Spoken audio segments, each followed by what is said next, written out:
So I was supposed to be talking about pathology before I slipped into virus. So for pathology, we had 2 lecturers, Dr. Onyemelupe and oh God, how could I forget?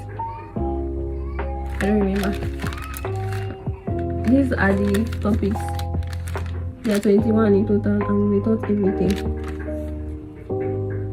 So the trick here, attend your classes, read all your materials. Don't read your materials line by line, word for word, because that is how they are going to set your MCQs line by. In fact, they can just pick out. I remember like our mock exams, they just picked out one small passage inside the material and asked about 10 questions from there. So that's why I say read your material line by line.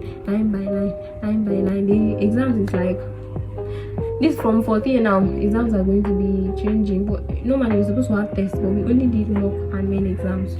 So for you guys, you guys might actually write tests or not, just depending on how compacted, how the schedule is. So I used to think that pathology was easier for me. Turns out pathology materials are more bulky. Jeez, they are bulky, and they took all of our questions from us, so both the MCQs and the theory. Can I remember what came off?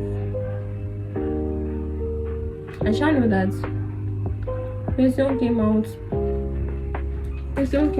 from microbiology, classification of classified bacteria.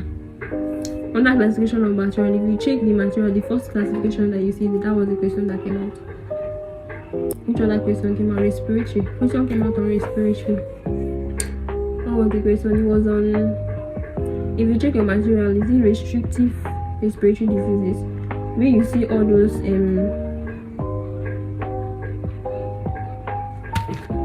that condition that is related to all this work, inhaling dust particles. That was the question that came out. Then fever, cellular events of fever came out in theory. Then hepatic, a question came out from hepatic. So even hypersensitivity came out. So the advantage is attend your classes, get your materials. I think the other lecturer was like she was going to update her notes. I don't know if they are really going to update it. If not, we might be using the same thing.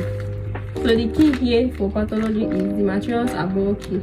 You need to remember a lot of things. You need to read it line by line, word for word, and be sure. Yeah. And she might give you an assignment to go and read or write on the hematological disorders. Read it for your exam, so it's going to come out. So I think that's basically it for pathology. Attend classes, get your materials, start reading on time. That's basically it.